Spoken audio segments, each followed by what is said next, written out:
组织啊，现在还有，就是按照年龄阶层啊，就会就是5年，都兰部落是以5年为一个单位，就是15岁到20岁这样一个阶层，20岁到25岁一个阶层，它就像一个班级一样，就把这个班级来组织整个部落的男生的家风，然后这群人要成年的时候，他会给他们一个名字。然后用那个部落那时候的5年之中的一个很大的事情来命名，像我们现在的长辈有一个很老的叫拉斯币，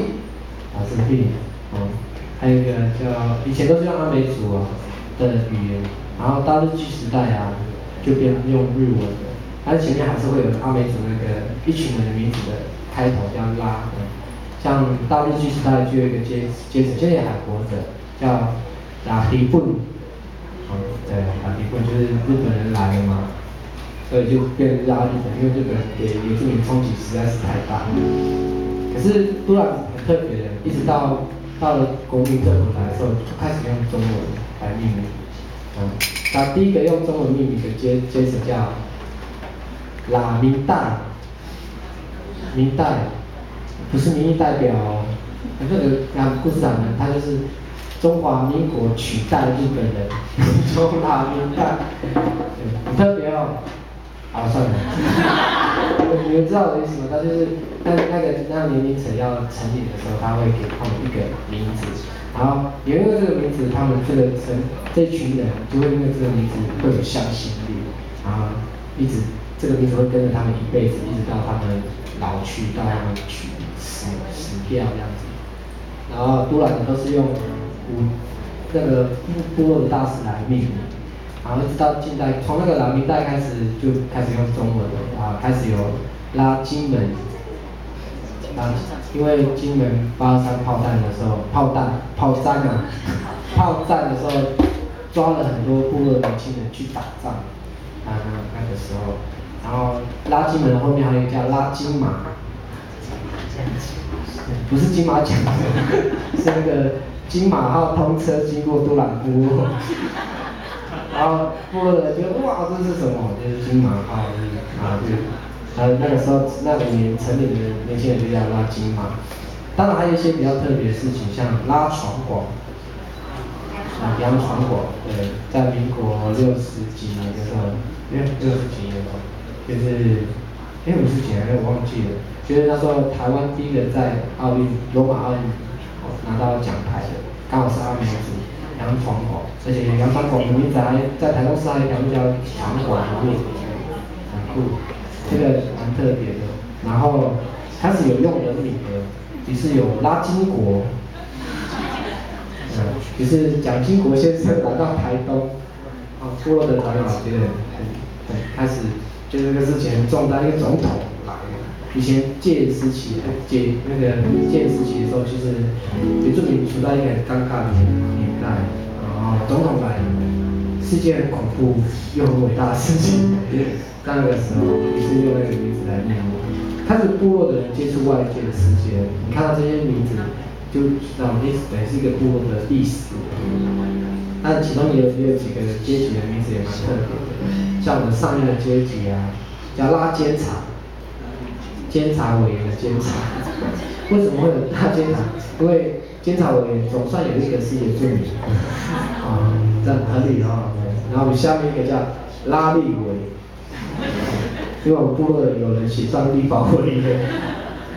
哇，突然变你就看到这上面的5年跟下面的5年，很关注台湾的政治，拉立委。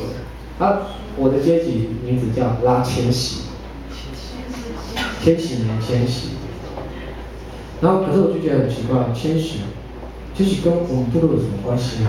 你说监察委员还是立法委员，就是至少都是跟原住民有关嘛，对不对？然后迁徙呢，对吧？我们那时候也很好奇为什么我们叫他迁徙，因为我们是迁徙年成年的，然后老人家的观念很特别，我觉得很酷。但是我就问说，为什么我是拉迁徙？因为人家说千禧年啊，是全世界都在庆祝的一个年，全世界的事情呢，就是我们部落的事情，所以你们要加拉千禧。哇，我说哇，所以你们的事情就是我们部落的事情，好吗？有拉去你就觉得哇，突然还有世界观，啊，虽然我觉得不知道老人家是讲真的还是假的，不过我们的名字就真的就拉切西，你到我部落的时候讲拉切西，就是我的阶层这样，年龄阶层。但也因为这样的关系，我觉得，这个命名就实在是太特别了。我们因为这个民族跟我同一辈的，我们这5年，就是这个名字变成我们的很重要的一个代表。我们也会因为这个名字变得越有向心力。大家即便是分散到各地读书或工作，但是只要讲拉纤洗，我们都会有一种使命感跟努力，就因为我们背负了这个名字的使命。然后我用这个方法，因为我知道我最近的歌迷越来越多了，是吗？你愿意当我的歌迷吗？我看到，然后我的工作人员就跟我讲说，所以你要不要成立歌迷会、歌友会？像那个什么周杰伦啊，张学友的歌迷会，阿斯兰也会有歌迷会啊。我说啊，我要成立署名歌迷会嘛，我也很害怕我的歌迷没有想象中的那么多。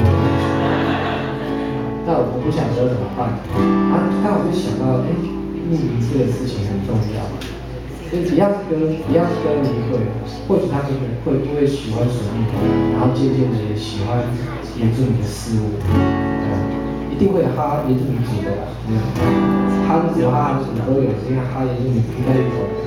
我就在想说，我不要只是一般的歌迷，我希望他们有，因为这样，因为得到一个名字之后，他们有一个凝聚力在一起的。于是我就说，那我要替我的歌迷命名。于是，在台北就是4月13号的时候，我完成了这件事情。然后大家都很好奇啊，署名，那你要给歌迷取什么名字？我们就想绞尽脑汁，想，对啊，这署名这几年有什么重要的事情可以用这个来命名？我就想到那些歌迷朋友，他们真的是很热心，就是我不管走到哪里啊，他们就铁了心肠一定要跟着我这样。像我去出国嘛，都还有人接机送机，还要拉布条，我都好感动。然后我不知道他们怎么会这么热情的来迎接我。于是我觉得他们是铁了心肠跟着我的粉丝，所以我就用拉铁粉来帮他们，给他们一个名字，在那个去设计演唱会的时候就蛮嗨的。我不晓得这个事情在他们心目中有没有种下种子。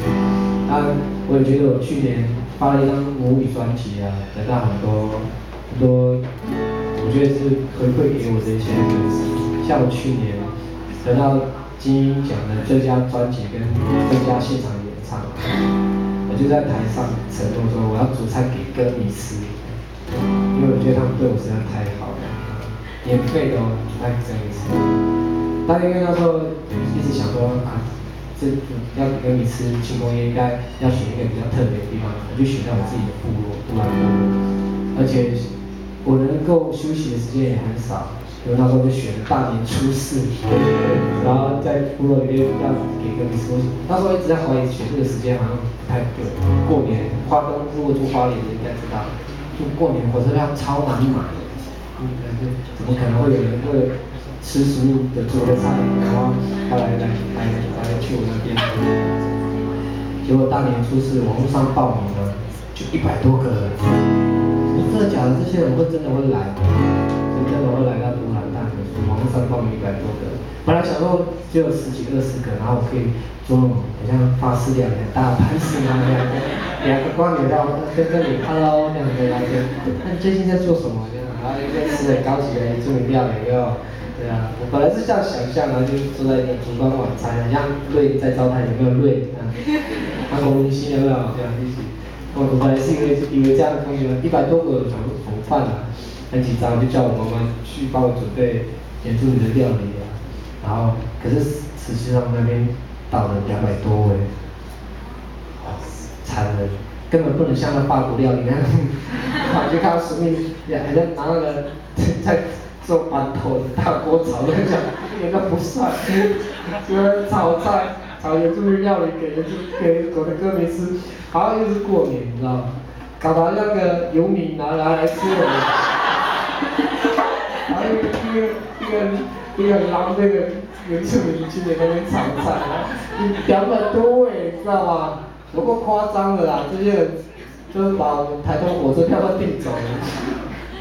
那这你就知道，我那时候就发觉这群听众群真的很不一样，他们真的很喜欢原住民的事情。那我也可以跟他们乐意跟他们分享我生命中经过很多有趣的事情。然后我妈妈就那时候她也买了很多那个野菜啊，就请很多人帮忙，而且那些野菜都是很复杂的功夫菜，就是要剥皮啊，还有泡水啊什么，都，而且又怕大家吃不习惯嘛，还要故意加一点蒜头辣椒，这样搞得像热炒一样，就是炒一个很浪费，然后又流汗。啊，但是这个事情经历之后，我就觉得我得到一群不一样的朋友的支持，决定要给他们一个名字，于是就有一个拉铁粉，你们看到的这个就是拉铁粉，拉铁粉的 T 恤啊。然后那有了一个名字，那我不晓得接下来会怎么样啊？如果可以的话，我欢迎各位朋友，就是你们可以穿拉铁粉的衣服到我们部落，成为一个阶层。你就自己就大家讲好自己穿的。我今年黄历期是7月15号到7月17号这样。然后刚好这是一个入围金曲奖嘛，下个礼拜就要颁奖了，6月18号。如果你来不及去台北，就是帮我拉布条的话，你在台视这样锁定频道，我会穿很帅走星光大道，没有那么狼狈。最近在减肥，他帮我拍起来的脸应该很像本垒板吧，都是打棒球的脸那样。就看看吧，如果真的，因为去年是得奖之后说要煮菜给歌迷吃，我们再玩一次好不好？就是如果顺利得金曲奖的时候。煮菜吗？还是什么？你想要吃什么？炒粿条，又吃瓜子，哪有那么多瓜子？阿牛，好了，试试看嘛哦。我倒不确定我能不能打败周杰伦这还蛮有趣的。然后，如果真的可以的话，我也欢迎大家就。穿拉铁人的衣服去我们部落的，我们老家应该有吓一跳，哇，是哪里的卡布讲？卡布是阶层的意思，然后哪里的卡布讲？卡布特卡布，卡布，我们欢迎拉铁人，接下来带来这首歌。